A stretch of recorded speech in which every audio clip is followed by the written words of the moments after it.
The Galactic Council chamber stretched across 3 kilometers of polished crystal, its walls carved from a single massive asteroid that had been hollowed out centuries ago.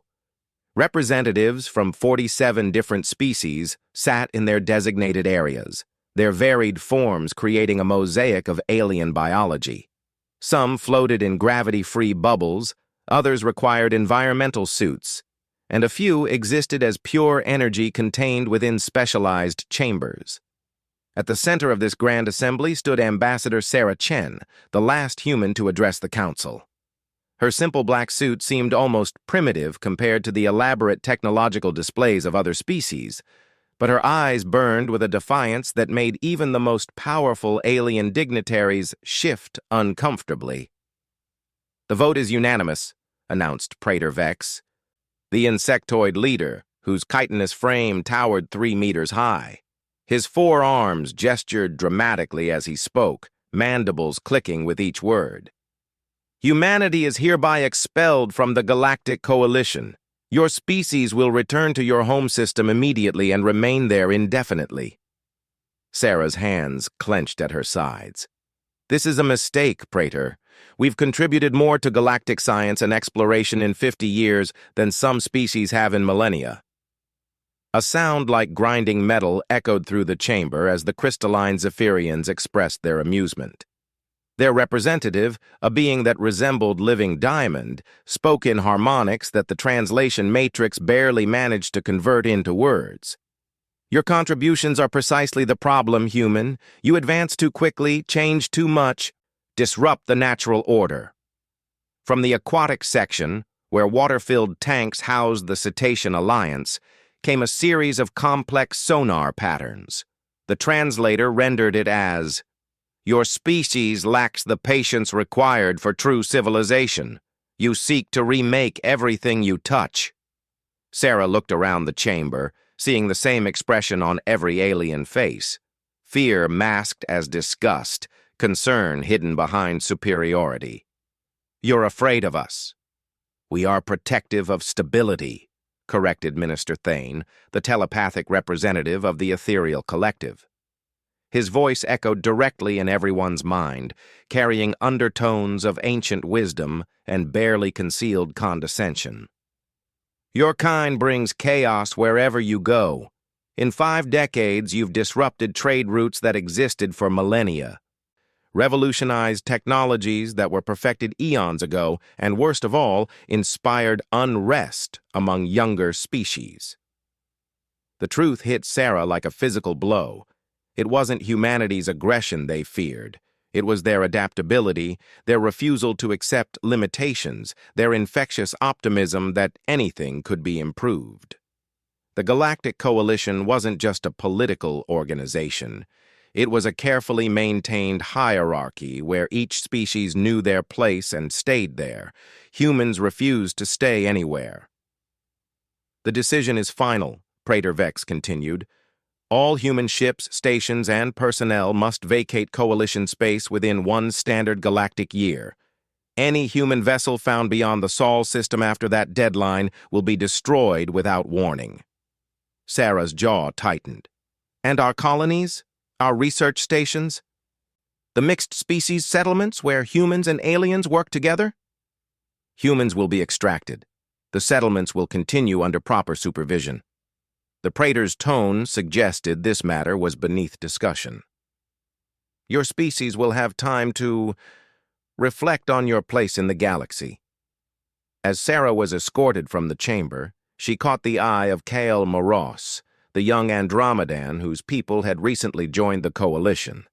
His bioluminescent patches flickered in what she recognized as distress. The Andromedans had been inspired by human innovation to develop new forms of art and technology. Now they would be forced to abandon those pursuits or face similar consequences. The journey back to Sol took 3 months aboard the human diplomatic vessel Endeavor. Captain Marcus Torres, a weathered veteran of first contact missions, found Sarah in the observation deck staring out at the stars. "Penny for your thoughts?" he asked, settling into the chair beside her. "They're afraid of what we represent," she said quietly. change, progress. The idea that things don't have to stay the same forever. Marcus nodded slowly. My great-grandfather used to tell stories about the early days of space travel, how every breakthrough seemed impossible until someone made it possible. These aliens, they've been comfortable for too long. Comfortable and stagnant. Sarah turned to face him. Marcus, what if this isn't the end? What if it's an opportunity?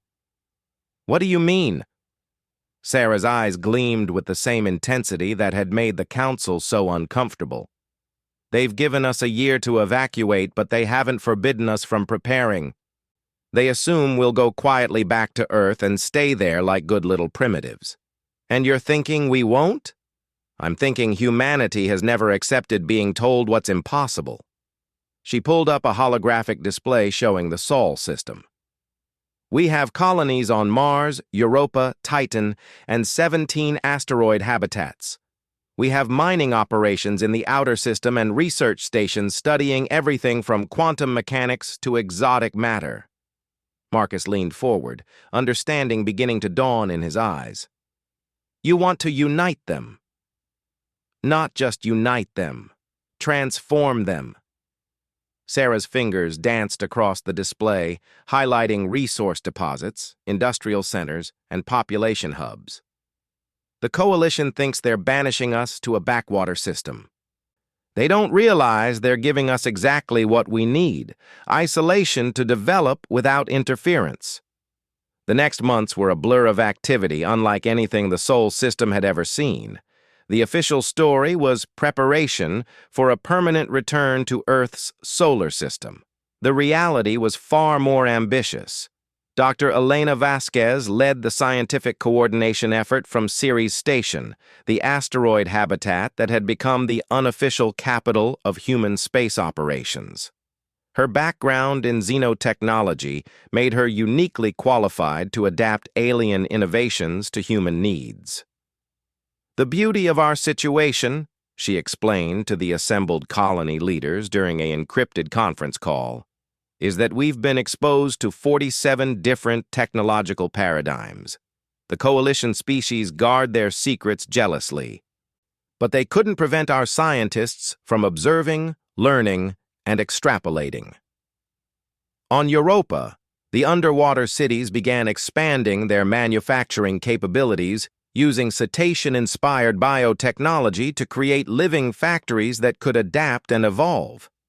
The ice miners of Titan developed new extraction techniques based on crystalline energy manipulation.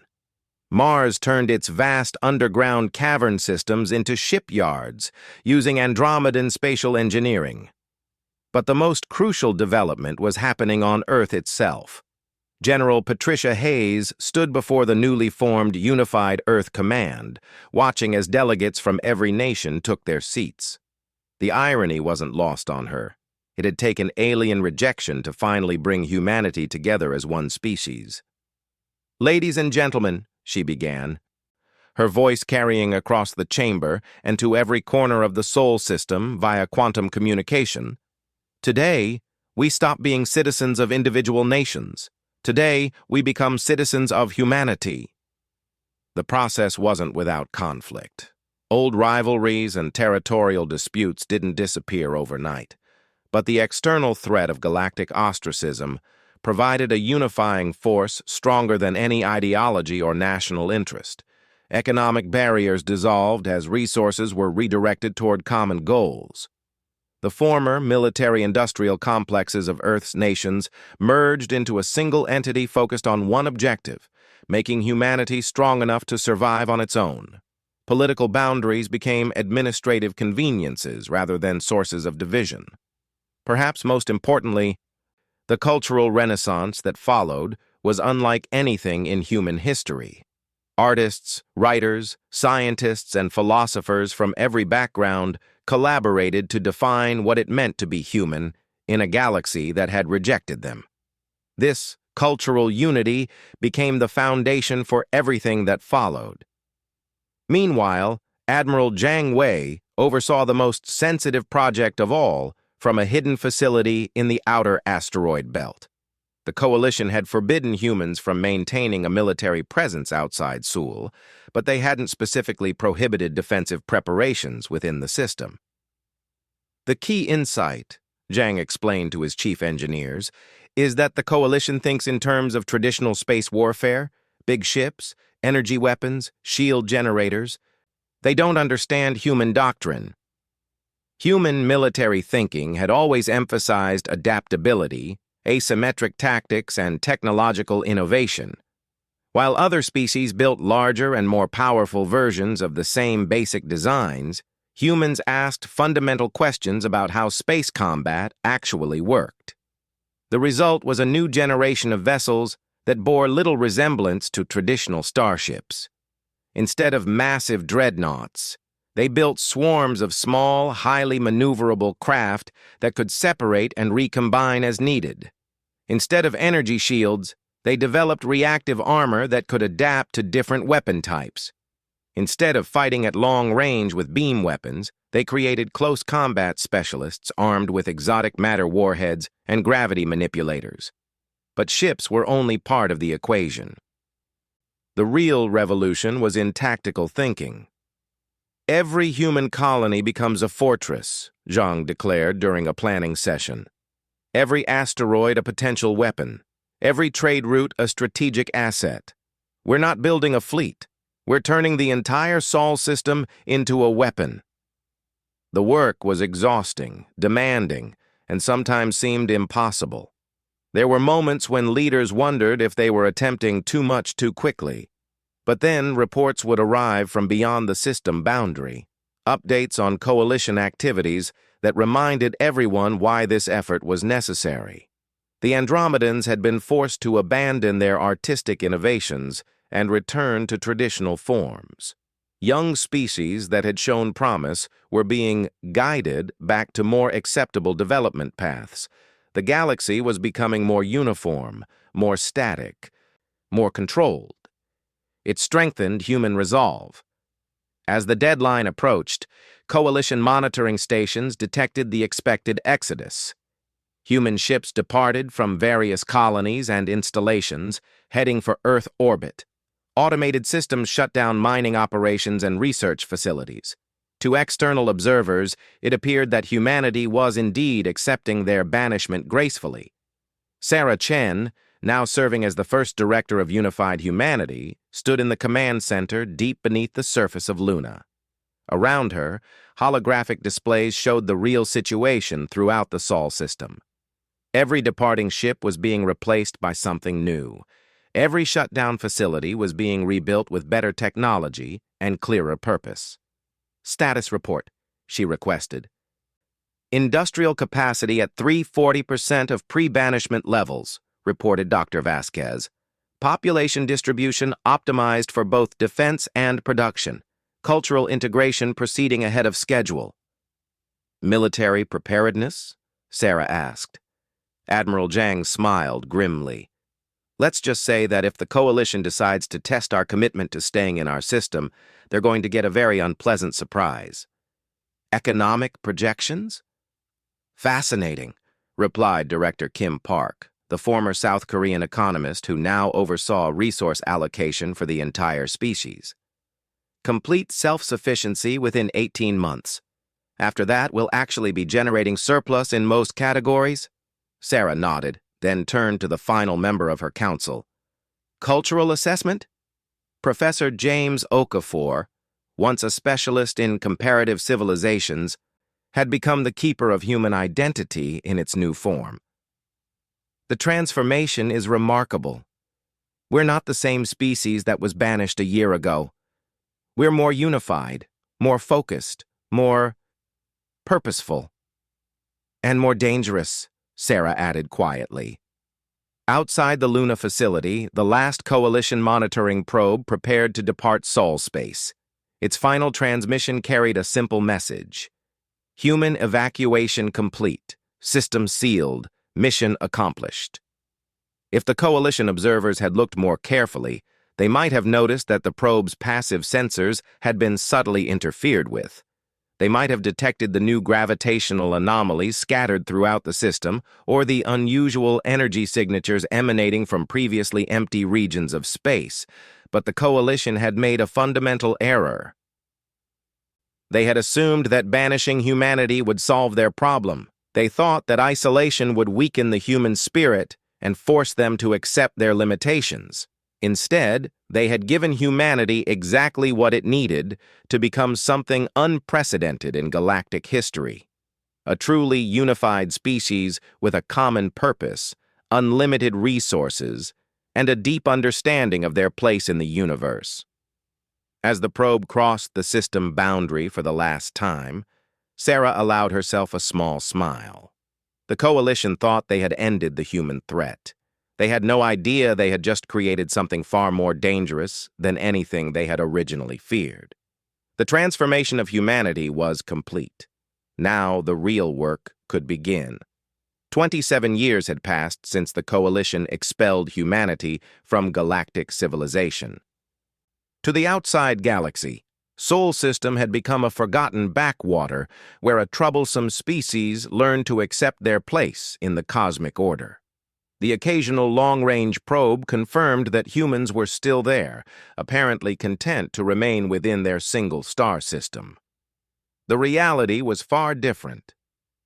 Captain Lisa Rodriguez guided her stealth corvette through the rings of Saturn, her ship's hull adapting its reflective properties to match the surrounding ice particles. To any observer, even sophisticated sensors, the vessel would appear to be nothing more than another chunk of frozen water orbiting the gas giant.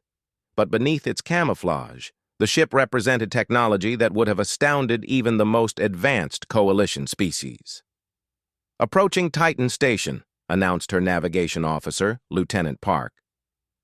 "Docking Bay 7 is cleared for approach." Through the view screen, Rodriguez watched as what appeared to be empty space suddenly revealed itself to be a massive installation. Cloaking fields deactivated in sequence, unveiling a structure that stretched for hundreds of kilometers through Saturn's upper atmosphere. Titan Station was just one of dozens of hidden facilities that now dotted the Sol system, each one invisible to external detection. "Welcome home, Captain," came the voice of Station Commander Wright, as Rodriguez's ship settled into its berth. "Director Chen is waiting for you in the briefing room." Rodriguez made her way through corridors that bustled with activity. The station housed nearly 2 million people, all working on projects that would have been impossible under Coalition oversight. Research laboratories developed new technologies by combining insights from 47 different alien paradigms. Manufacturing bays produced ships and equipment using methods that pushed the boundaries of known physics. Cultural centers preserved and expanded the unified human identity that had emerged from their forced isolation. Sarah Chen looked older than her 68 years, but her eyes still burned with the intensity that had once made the Coalition so uncomfortable. She stood before a three-dimensional hologram of the galaxy, points of light marking Coalition territories and trade routes.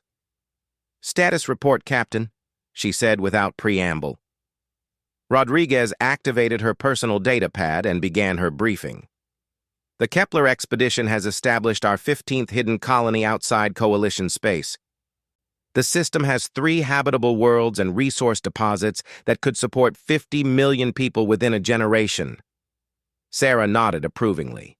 The hidden expansion had been her boldest initiative. While the Coalition believed humans were trapped in Sol, specially designed ships had been secretly establishing colonies in unexplored regions of the galaxy. Each colony was completely self-sufficient and maintained strict communication silence unless absolutely necessary. "Any detection risks?" Sarah asked. "Minimal. The Kepler system is 47 light-years beyond the edge of Coalition territory. Even if they expanded their borders, it would be centuries before they reached us." The irony wasn't lost on Sarah. The Coalition's own reluctance to explore and expand had become humanity's greatest advantage. While alien civilizations remained content with their established territories, human colonies spread into regions that no one else had bothered to investigate. Dr. Elena Vasquez entered the briefing room, her appearance commanding immediate attention. As Director of Scientific Development, she oversaw research projects that spanned every field of knowledge. Her latest update concerned the most ambitious undertaking in human history. The synthesis project has reached Phase 7, she announced, projecting a complex diagram into the hologram space. We've successfully integrated quantum manipulation, biological adaptation, and consciousness transfer into a unified framework. Rodriguez studied the display with fascination. The Synthesis Project represented humanity's attempt to transcend their original biological limitations while preserving everything that made them human. Unlike other species who had developed along single technological paths, humans were creating something entirely new. Field trials are scheduled to begin within 6 months, Vasquez continued. Volunteer subjects will gain the ability to survive in vacuum, process information at quantum speeds, and interface directly with technological systems while retaining full human consciousness and emotional capacity. Sarah frowned slightly. Psychological stability remains a concern? All simulations show positive results. The subjects retain their essential humanity while gaining capabilities that surpass any known species. Vasquez paused. The ethical implications are significant, but so are the advantages. The conversation was interrupted by an urgent communication from Admiral Zhang Wei. His image appeared in the hologram, transmitted from the hidden military complex in the asteroid belt that had become known as Fortress Alpha. "Director, we have a situation," he reported grimly. "Long-range sensors have detected coalition fleet movements. It appears they're planning some kind of major operation." Sarah's expression hardened. Details. 12 battle groups from 6 different species converging on the Andromedan home system. Intelligence suggests they're planning to make an example of someone who's been asking too many questions about human technology. The Andromedans had been struggling since humanity's banishment. Their young culture had been inspired by human innovation, and forcing them back to traditional patterns had created internal tensions. Recent reports suggested some Andromedans had been secretly researching human scientific theories, trying to recreate the advances they had observed before the expulsion. Rodriguez felt a chill run down her spine. "They're going to destroy them." "Worse," Admiral Zhang replied. "Intelligence indicates they plan to use the Andromedans as a demonstration. Show the entire galaxy what happens to species that don't accept their assigned place in the cosmic order." Sarah was quiet for several minutes, studying the galactic map and considering options. The decision she made now would determine humanity's future relationship with the galaxy. They could remain hidden, allow the Andromedans to be destroyed, and continue their secret expansion. Or they could reveal themselves and risk everything they had built. "Admiral, what's our current military capability?" she asked finally. Zhang's expression grew grimmer. "On paper, we're outgunned 1,000 to 1. In reality..." He paused, considering how to explain years of revolutionary military development. "Let's say that conventional assessments don't apply to what we've become." Human military doctrine had evolved far beyond traditional space warfare. Instead of building bigger ships with more powerful weapons, they had developed entirely new concepts of conflict. Swarm tactics used thousands of small, intelligent drones that could coordinate attacks with perfect precision. Gravity manipulation allowed ships to move in ways that violated every alien understanding of space combat. Most importantly, the integration of human consciousness with quantum computing systems had created tactical awareness that bordered on prescience. "Time until the coalition reaches Andromeda?" Sarah asked. 6 standard days. Sarah turned to address the assembled council. "Options?" Professor Okafor spoke first. "Morally, we can't allow genocide. The Andromedans were our allies, and they're being punished for that association." Director Park nodded agreement. From an economic standpoint, intervention would demonstrate our capabilities. That could either deter future coalition aggression or provoke a larger response. Dr. Vasquez looked thoughtful. Scientifically, this presents an opportunity to field test our technological advantages under real combat conditions. Admiral Zhang was more direct. Militarily, this is the perfect scenario. The coalition expects no resistance, so they won't be prepared for what we can deploy. We could inflict maximum damage while revealing minimal information about our true capabilities. Sarah walked to the view screen that showed Saturn's rings stretching into the distance. Somewhere among those ice particles were thousands of hidden facilities, millions of humans, and technologies that would reshape galactic civilization. The question was whether humanity was ready to step back onto the galactic stage. "There's another consideration," she said slowly. "This isn't just about saving the Andromedans. This is about announcing that humanity has returned, changed, and improved. Whatever we do will echo through the galaxy for centuries." Rodriguez found herself speaking without conscious decision. "Director, if we don't act, we're accepting that the coalition can destroy anyone they choose. Today, it's the Andromedans. Tomorrow, it might be another young species that shows too much promise. Eventually, they'll come for us." The truth of that statement hung in the air. The coalition's vision of galactic order left no room for change, growth, or challenge. Allowing them to succeed would validate their approach and make future intervention impossible. "Admiral Zhang, prepare Operation Renaissance," Sarah ordered. "We're going to remind the galaxy what humanity is capable of." The next 3 days saw frantic preparation throughout the Sol system. Ships that had remained hidden for decades emerged from their concealment. Technologies that had existed only in laboratory settings were rapidly deployed to combat units. Most importantly, human crews underwent the final stages of consciousness integration that would allow them to fight with capabilities no alien could imagine.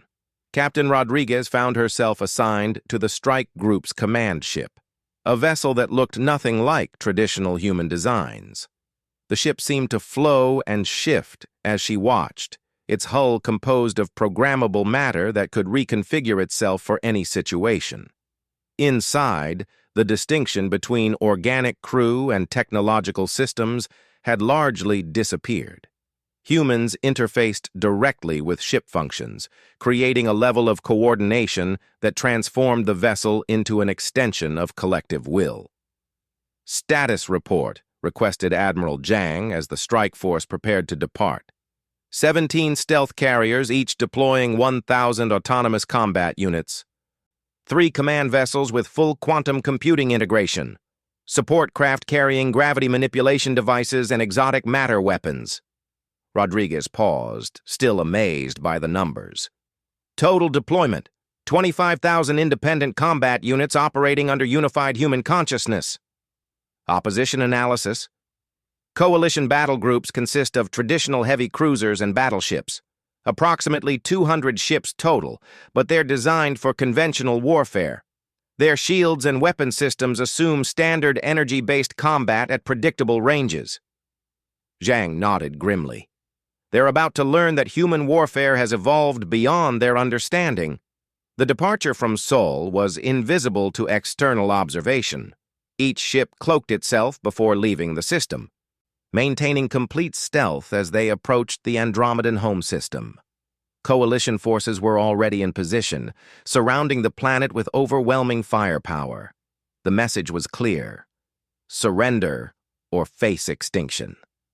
As the human fleet approached, Rodriguez watched the tactical display with growing tension. The Andromedans had managed to field a small defensive fleet, but they were hopelessly outmatched. Their bioluminescent ships flickered with desperate communications, trying to negotiate a settlement that would prevent their destruction. The coalition response was predictable. Praetor Vex himself had come to oversee the demonstration, his massive command ship broadcasting ultimatums across all frequencies. The message was simple: abandon human-inspired technologies. return to traditional Andromedan development paths, or face the consequences. Coalition vessels are powering weapons, reported the tactical officer. They're preparing to fire on civilian targets. Begin Renaissance Protocol, Admiral Zhang ordered. The first indication of human presence was subtle. Coalition sensors detected gravitational anomalies, brief distortions that could have been natural phenomena. Then their communication systems began experiencing mysterious interference. Navigation computers reported impossible readings. Shield generators fluctuated for no apparent reason. By the time Coalition commanders realized they were under attack, it was far too late. Human combat drones materialized throughout the Coalition fleet, having approached under perfect stealth before revealing themselves simultaneously. But these weren't traditional missiles or fighters. Each drone was a miniature warship equipped with exotic matter weapons, gravity manipulators, and quantum computing systems that allowed instant coordination with every other unit. The attack began with targeted strikes on command and control systems. Coalition ships found their communications severed, their tactical computers disabled, their command structures decapitated.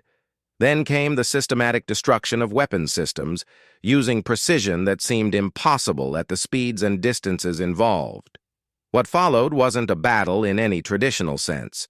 It was a demonstration of how warfare worked when one side operated with perfect information, instant coordination, and technologies that violated the enemy's understanding of physics. Coalition ships that had seemed invincible minutes earlier found themselves helpless, their weapons useless against targets that moved in ways that shouldn't have been possible. Admiral Zhang watched the tactical display with professional satisfaction. Casualty report? Coalition fleet. Complete mission failure. 70% of ships disabled. Minimal casualties due to precision targeting. Andromedan forces, no losses. Human forces, no losses. The most remarkable aspect of the engagement was its restraint. Human forces could have destroyed the entire Coalition fleet, but chose instead to disable and humiliate them. The message was clear. Humanity had returned with capabilities that made Coalition military power obsolete. As the disabled Coalition ships drifted helplessly, a new transmission echoed across the star system. Sarah Chen's image appeared on every screen, her voice carrying to every ship and every world within communication range. "I am Director Sarah Chen of the Unified Human Empire," she announced calmly. 27 years ago, you banished humanity from galactic civilization, believing we were too dangerous to coexist with more stable species. Today, we demonstrate that your actions created exactly what you feared most. The transmission continued with clinical precision, outlining humanity's transformation during their isolation, the hidden expansion that had established colonies throughout unexplored space, the technological advancement that had integrated 47 different paradigms into something unprecedented, the cultural unity that had made humans stronger than they had ever been as separate nations. The galaxy has two choices, Sarah concluded. Accept that change and growth are natural parts of cosmic evolution, or continue trying to maintain an artificial stability that benefits only those who already hold power. We will defend any species that chooses progress over stagnation. We will oppose any force that tries to prevent the natural development of consciousness and civilization. The transmission ended, leaving the galaxy to contemplate a new reality. Humanity had returned, but they were no longer the species that had been banished. They had become something unprecedented in galactic history. A civilization that had chosen to evolve rather than stagnate, to grow rather than remain stable, to embrace change rather than fear it. The revolution had begun. 3 months after the Battle of Andromeda, the galaxy was transforming in ways no one could have predicted. The revelation of humanity's hidden empire had shattered the Coalition's carefully maintained order, triggering a chain reaction of changes that swept across civilized space.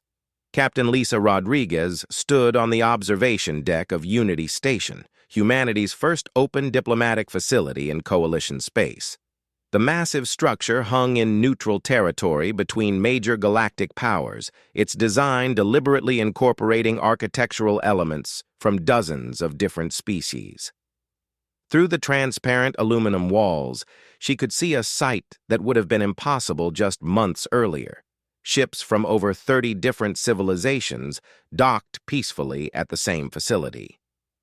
"The Zephyrian delegation has arrived," announced Commander Torres, approaching with a datapad full of diplomatic updates. "That makes 43 species requesting formal discussions with the human empire." Rodriguez shook her head in amazement. The crystalline Zephyrians had been among humanity's harshest critics during the original banishment. Now they were practically begging for access to human technology and philosophy. The reversal was as complete as it was rapid. "What about the Coalition core species?" she asked. Torres consulted his notes. "The ethereal collective maintains their original position. They're calling for a renewed effort to contain human influence. The insectoid hegemony is split. Their military caste wants war, but their science caste is fascinated by our quantum integration techniques." "And Praetor Vex? Officially, he's demanding that we return to our assigned system and submit to Coalition oversight." Torres smiled grimly. "Unofficially? Intelligence reports suggest he's been secretly studying recordings of the Andromeda engagement, trying to understand how we achieved tactical superiority." The truth was that even humans were still coming to terms with what they had become. The Consciousness Integration Project had succeeded beyond all expectations, creating a form of collective awareness that preserved individual identity while enabling unprecedented coordination. Ships operated with the efficiency of single organisms. Scientific research proceeded with insights that no individual mind could have achieved. Most remarkably, conflicts between humans had virtually disappeared as people gained the ability to truly understand each other's perspectives. Dr. Elena Vasquez entered the observation area, her appearance now incorporating some of the enhancements that had become standard for humans working in diplomatic roles. Bioluminescent patterns in her skin allowed for direct communication with species that used light-based languages. Neural interfaces provided instant access to translation protocols for over 200 alien dialects. Most impressively, her consciousness could temporarily merge with quantum computing systems to process information at speeds that seemed miraculous to baseline humans. "The Andromedan Summit is ready to begin," she announced. "Representatives from 17 species have confirmed attendance." Rodriguez felt a familiar thrill of anticipation. The Andromedan Summit represented the first major test of humanity's new role in galactic civilization.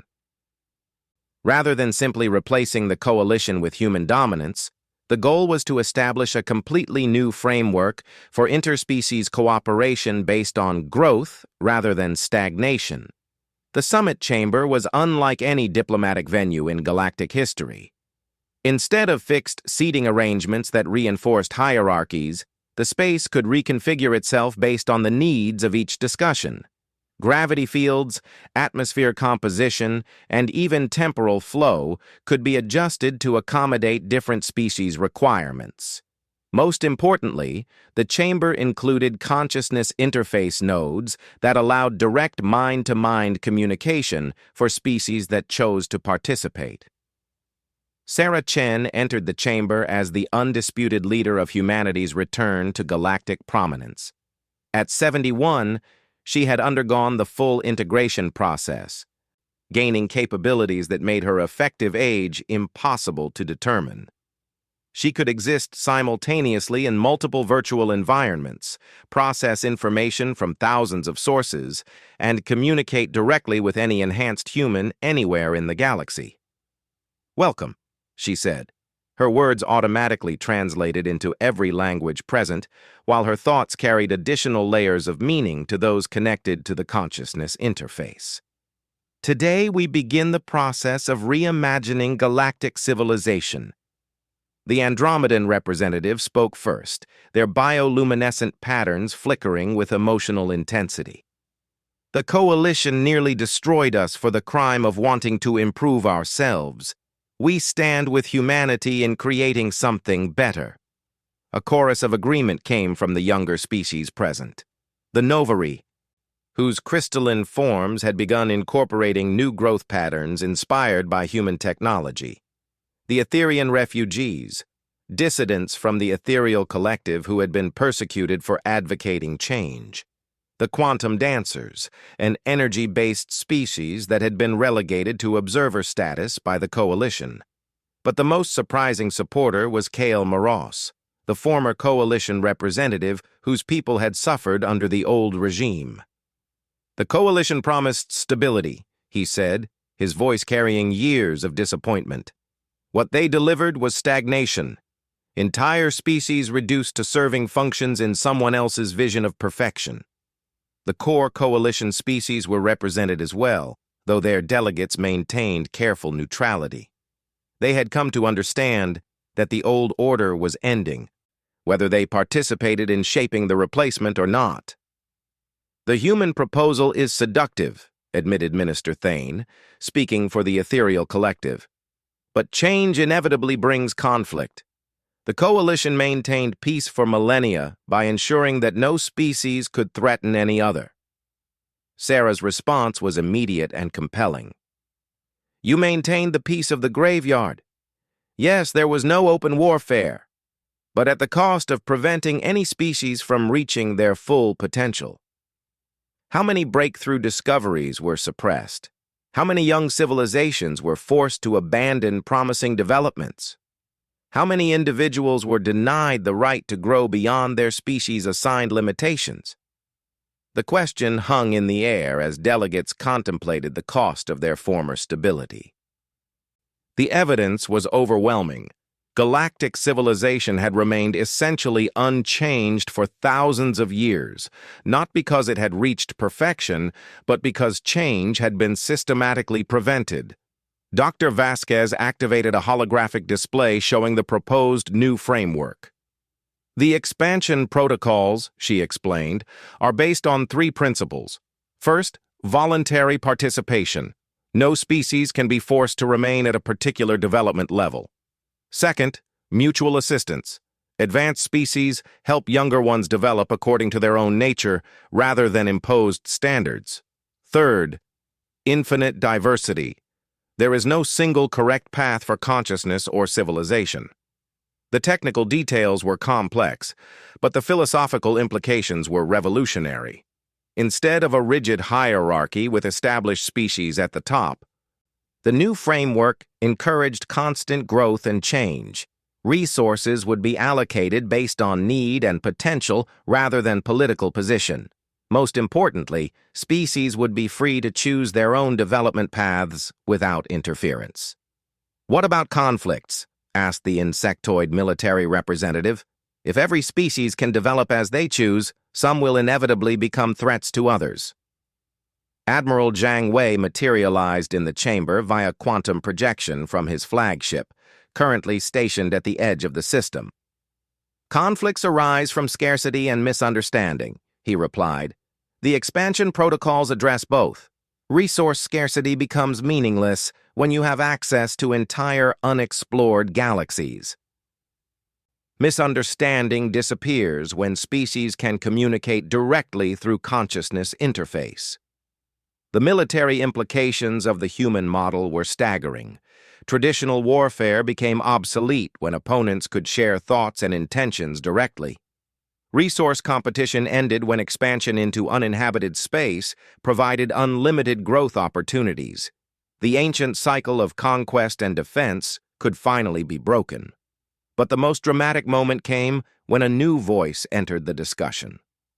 The entity that appeared in the chamber defied easy description. Part energy, part quantum information, part living consciousness that seemed to exist across multiple dimensions simultaneously. I am the synthesis, it announced. speaking in harmonies that bypassed language entirely and communicated directly with the consciousness of everyone present. I am what humanity becomes when individual limitations are transcended while preserving the essence of what makes consciousness precious. Rodriguez felt her mind reeling as she tried to comprehend what she was seeing. The synthesis wasn't human in any biological sense, but it carried the unmistakable signature of human thought patterns, human curiosity, human determination to exceed every limitation. "This is our future," Sarah explained, though her thoughts carried implications far beyond her words. Not replacement of biological humanity, but evolution into something greater while preserving everything that makes us who we are. The alien delegates stared in fascination and terror. The synthesis represented possibilities that challenged every assumption about the nature of consciousness, identity, and existence itself.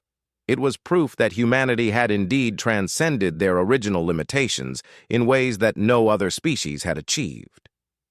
"The choice before you is simple," the synthesis continued.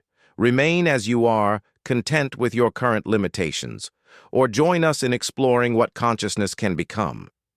There is no shame in either choice, but there is also no returning to artificial restrictions once natural growth begins." The debates that followed lasted for 6 days, but the outcome was inevitable. One by one, species declared their intention to withdraw from the coalition and join the new expansion protocols.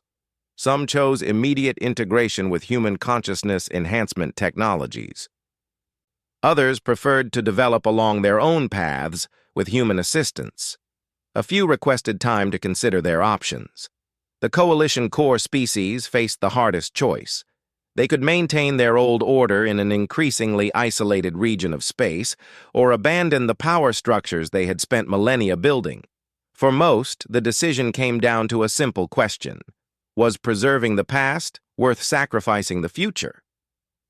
On the final day of the summit, Praetor Vex himself arrived at Unity Station.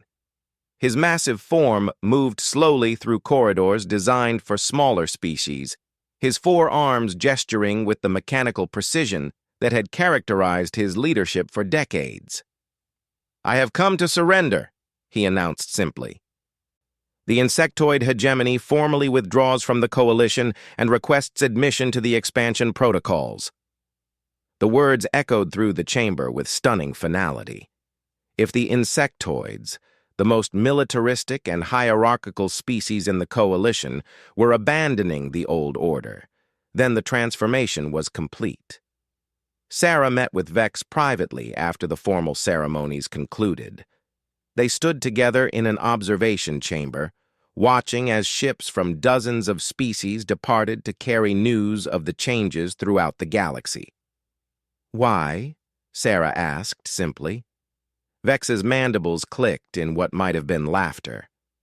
"My species values strength above all else. The coalition made us strong within limited parameters.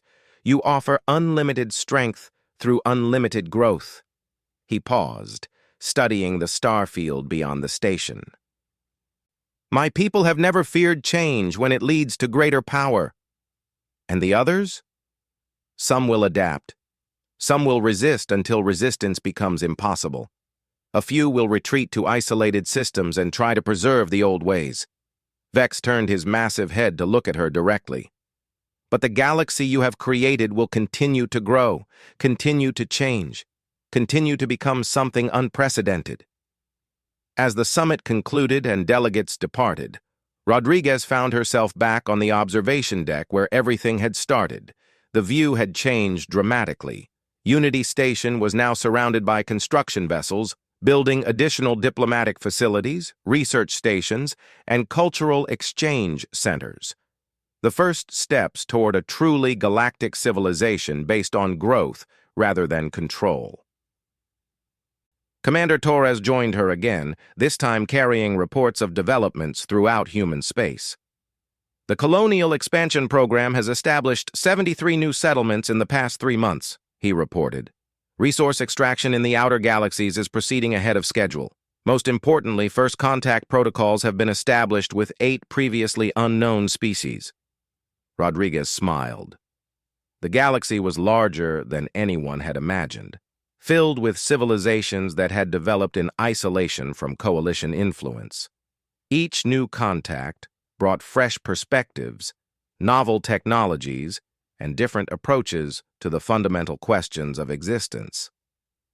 "What about Earth?" she asked. Director Park reports that the planetary restoration project is 60% complete.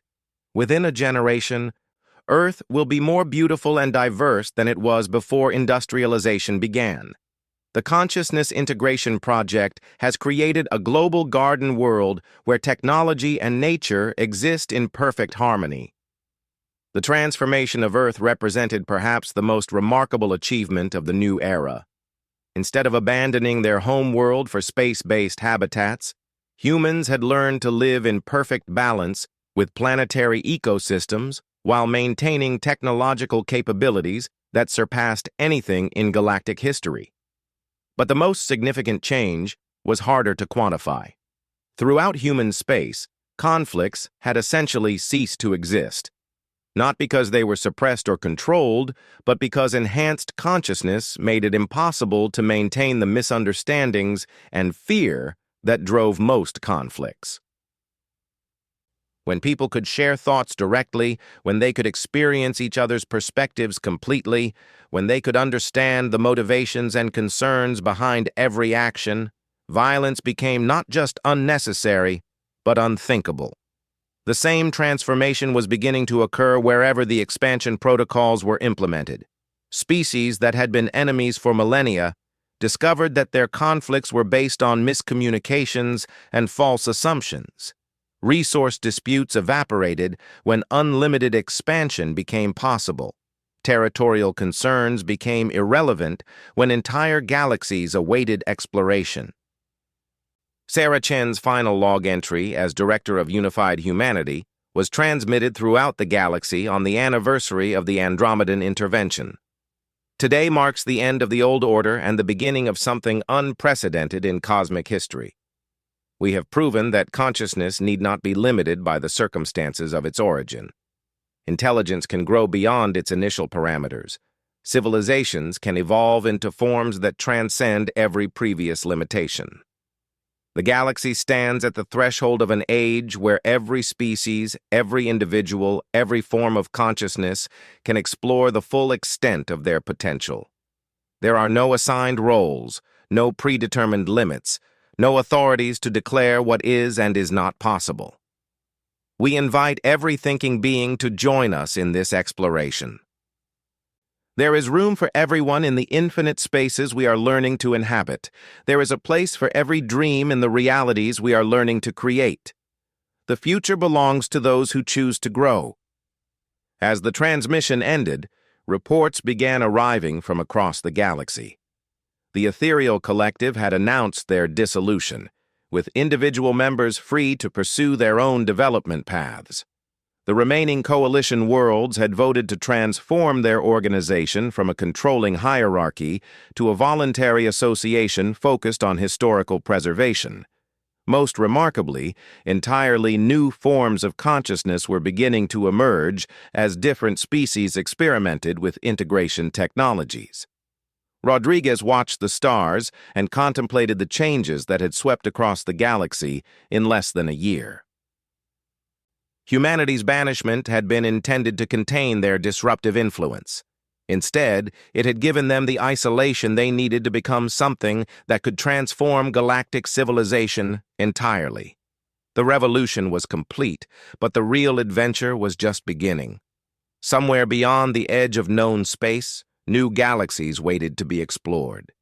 New forms of consciousness waited to be discovered. New possibilities waited to be realized. Everything had changed forever, and change itself had become the foundation for the next stage of cosmic evolution.